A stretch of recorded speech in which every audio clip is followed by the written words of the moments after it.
begini Pak, sebenarnya ya kadar 0,2 miligram itu kalau di lambung itu kadar yang amat sangat kecil sampai tidak ada artinya Pak.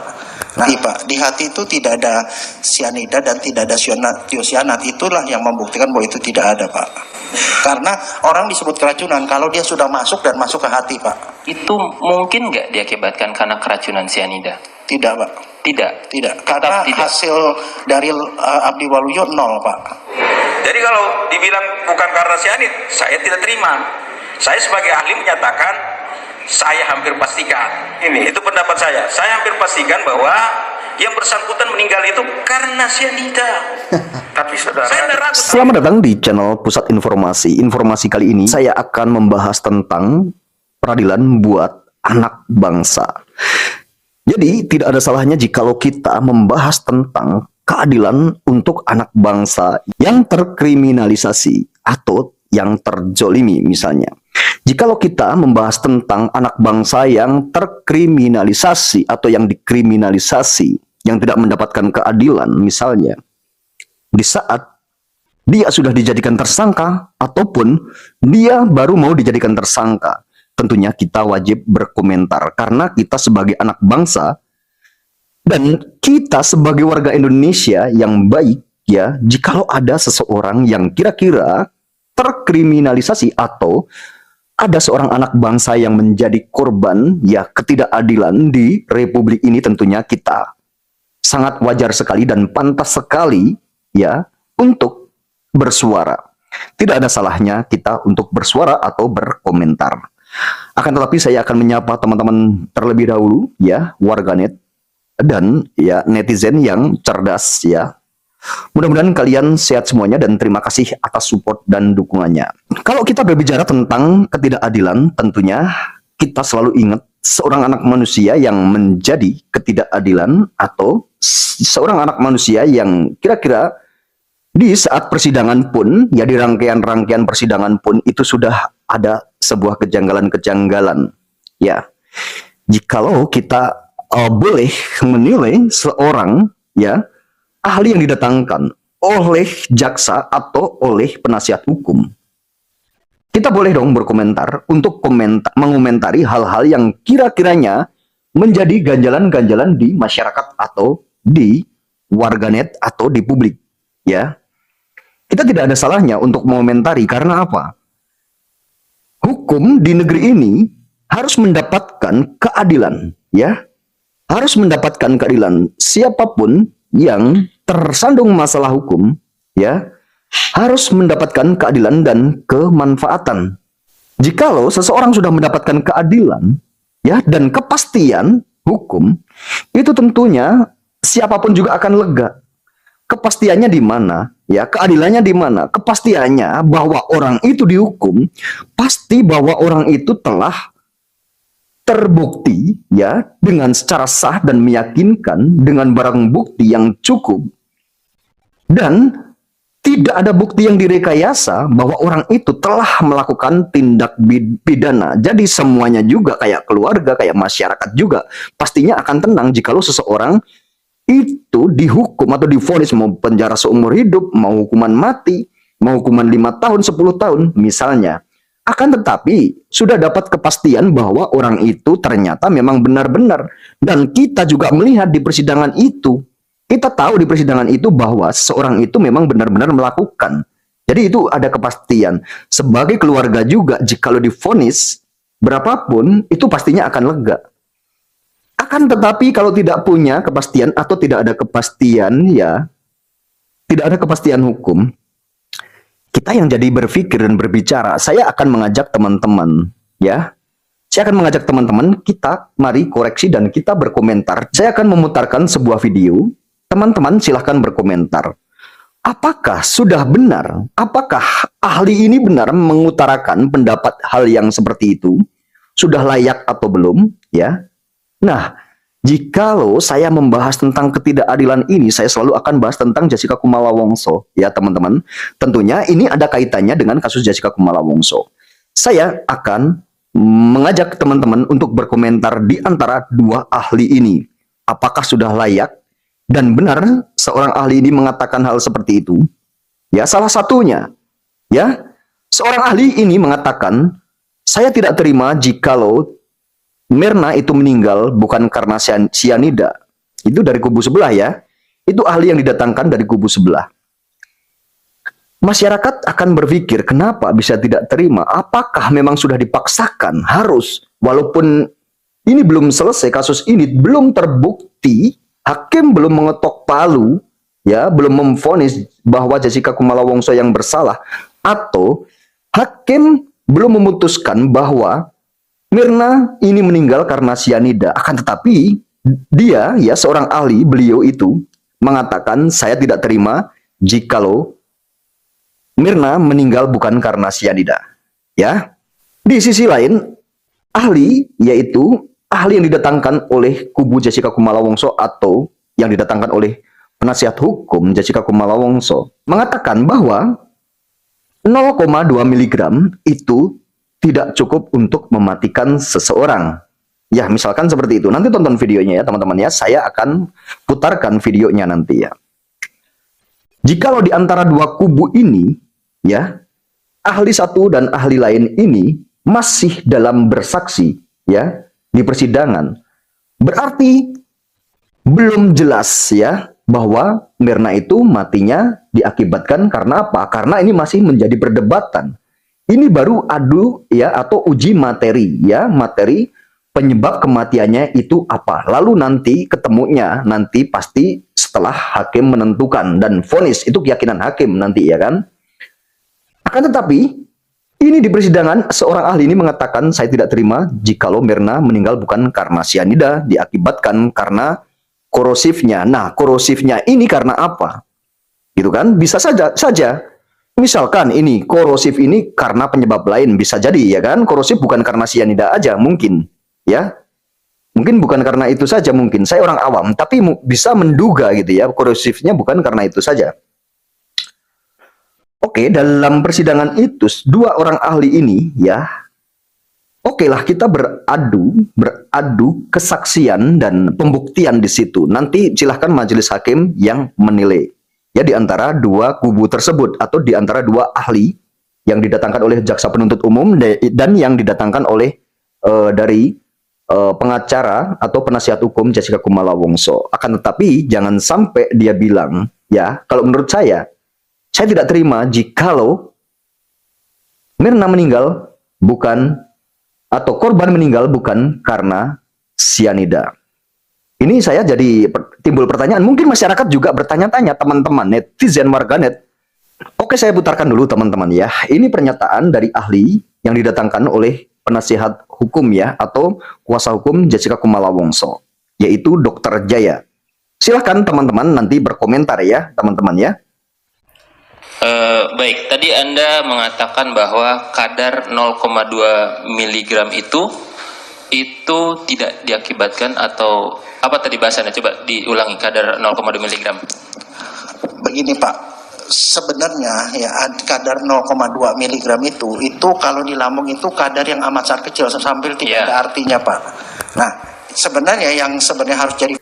Nah, ini seorang ahli dari Jessica Kumala Wongso atau penasihat hukum ya, 0,2 itu tidak ada artinya. Akan tetapi dari kubu yang didatangkan oleh jaksa penuntut umum dia ngeyel bahwa Mirna meninggal itu diharuskan atau dia tidak terima. Dia tidak terima berarti kan harus ya.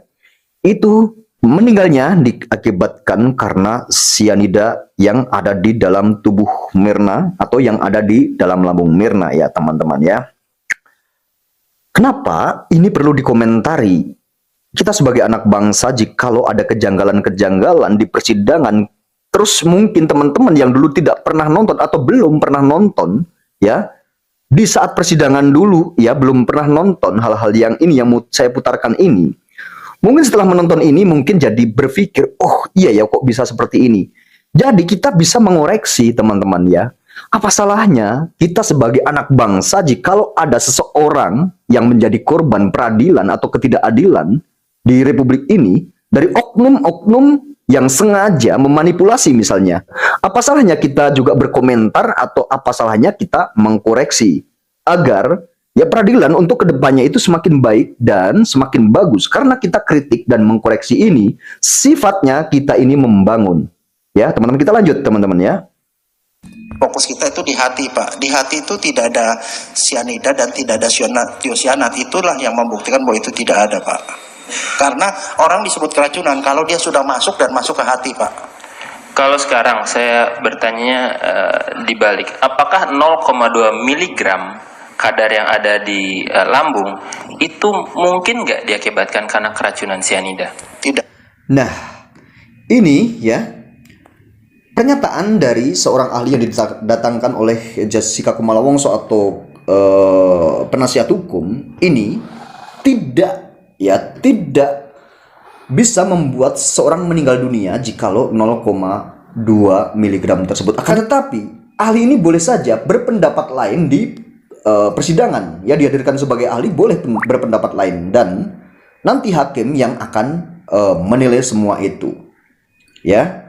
Dan saya mengajak teman-teman itu hanya untuk berkomentar bagaimana sih sebenarnya di persidangan ini, sebenarnya ada kejanggalan atau tidak. Silahkan nanti komentar ya. Saya lanjut lagi ya. Ya, lambung itu mungkin nggak diakibatkan karena keracunan sianida? Tidak, Pak. Tidak. Karena Tidak. hasil dari Abdi Waluyo 0, Pak. Dan kalau ada pun dia pasti ratusan, Pak, jumlahnya di situ. Hasil mana nih dan dari Abdi Waluyo 0? Yang bukti nomor 3 ya, kalau salah, apa 4, bukti 4, Pak. BB4. Iya, itu adalah yang paling tepat karena diambil tidak lama setelah dia meninggal, Pak. Sebelum ada intervensi apapun. Itu adalah bukti tepat ya yang diambil dia sebelum meninggal dan tidak ada intervensi apapun. Itu kata Dokter Jaya ya, kalau nggak salah. Tolong koreksi ya teman-teman ya. Dan saya akan lanjut ya. Ini saya akan memutar sebuah video.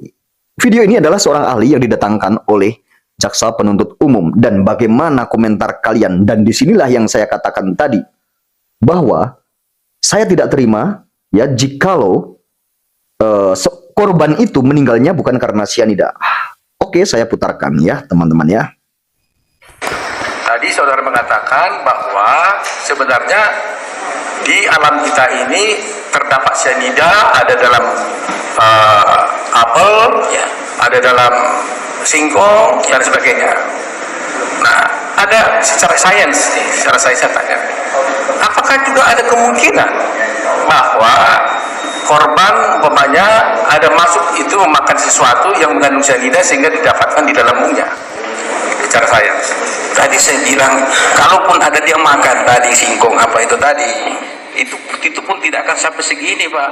0,2 ini lumayan tinggi nih untuk kadar itu. Ya, tapi kalau dimakannya Pak. Penasihat hukum menanyakan apakah ada kemungkinan.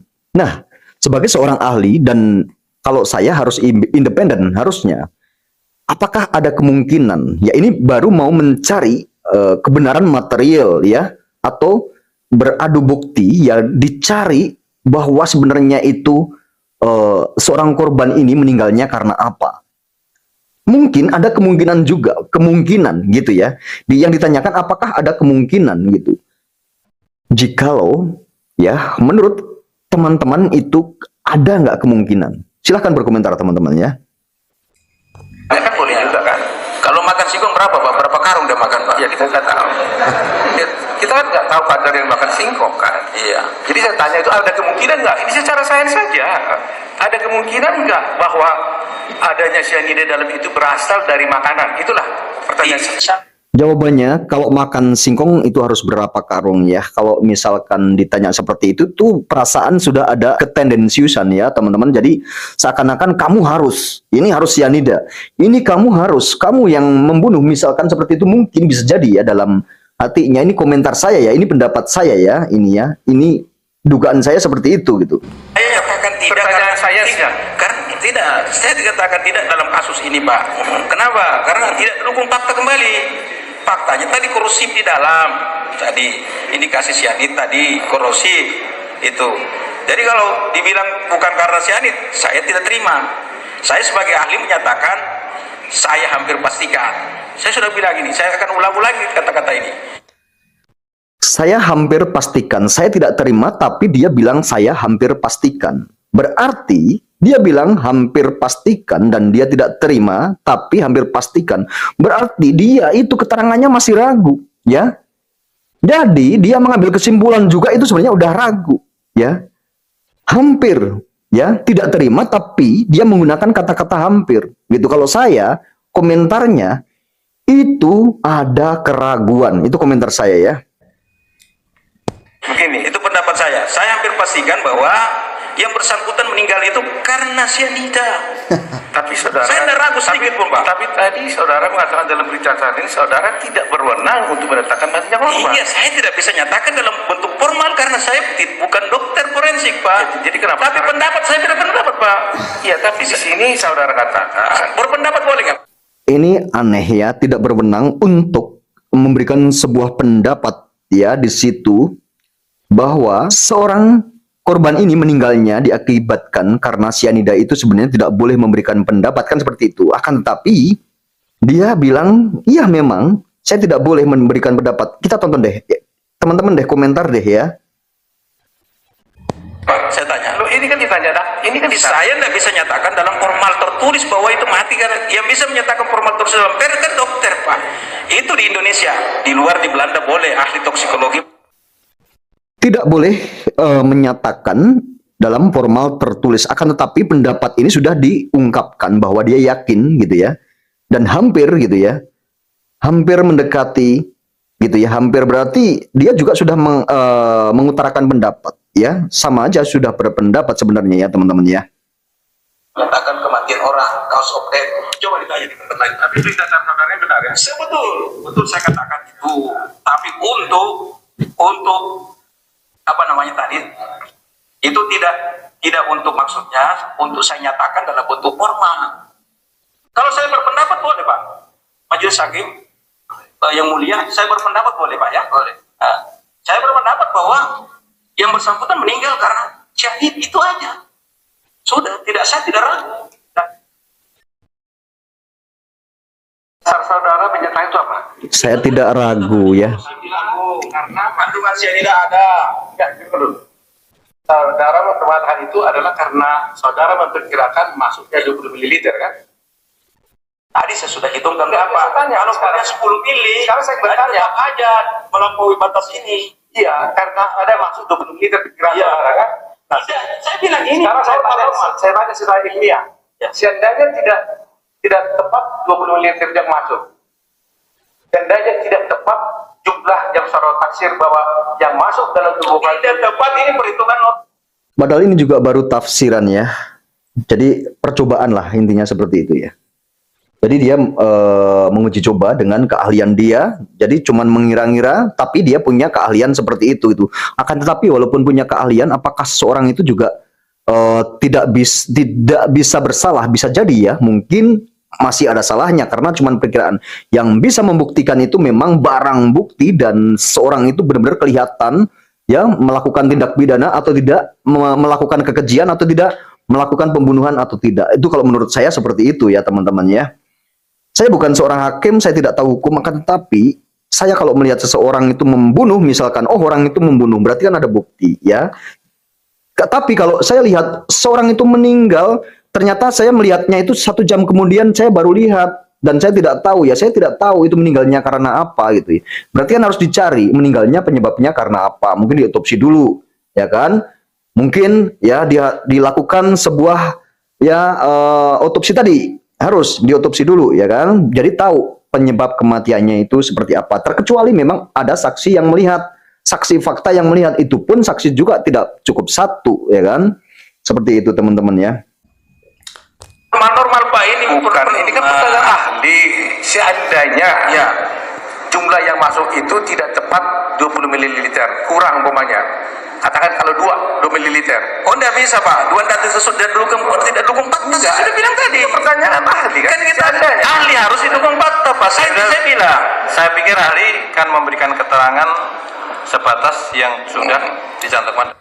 Jadi hal seperti ini tuh jadi berdebatan, ya. Kalau sebenarnya di peradilan itu seandainya kita menganggap terdakwa atau tersangka itu, jangan berpikir bahwa orang itu sudah itulah pelakunya. Itu jangan seperti itu. Enak sebenarnya, ya. Enteng sebenarnya di persidangan juga. pasti akan independen semuanya ya, tidak akan berat sebelah atau ada keberpihakan. Akan tetapi kalau sudah berpikir itulah pelakunya, itu harus pelakunya. Nah, ini yang berbahaya ya. Ini yang akan terjadi sebuah kriminalisasi. Masih mending jikalau hakimnya ini ya ngambil di tengah-tengah di antara kedua belah kubu ini, di antara kedua belah pihak ini diambil, saksi ini diambil keterangannya, saksi ini diambil keterangannya. Jadi jangan ada salah satu yang dikesampingkan. Akan tetapi di persidangan ini saya lihat dari kubu Jessica Kumala Wongso ini ahli-ahlinya ini tidak ada yang dipertimbangkan sama sekali. Ini menurut ya dari sudut pandang saya ya teman-teman. Oke, silakan teman-teman berkomentar ya. Dan mari teman-teman kita mudah-mudahan belajar dengan kasus-kasus yang seperti ini ya. Mudah-mudahan kita akan menjadi seseorang yang lebih cerdas ya, walaupun dulu kita tidak pernah tahu hukum, tidak pernah tahu tentang kasus-kasus yang seperti ini ya gitu. Kita jadi tahu ya teman-teman ya, kita karena belajar dengan hal-hal yang seperti ini, hal-hal yang kira-kira menjadi keganjalan atau keganjilan ya, kejanggalan gitu ya teman-teman ya, yang mengganjal di hati masyarakat. Ya, masyarakat tentunya bisa belajar dengan hal-hal yang seperti ini ya. Kita masyarakat ya, kita sebagai warga, kita wajar saja untuk menyampaikan pendapat kita dan kita untuk mengomentari ya. Asal kita tidak menyerang pribadi atau kita tidak menyerang institusi. Oke, teman-teman, sampai di sini dulu ya. Dan mudah-mudahan kita akan semakin cerdas. Sampai ketemu di video saya selanjutnya.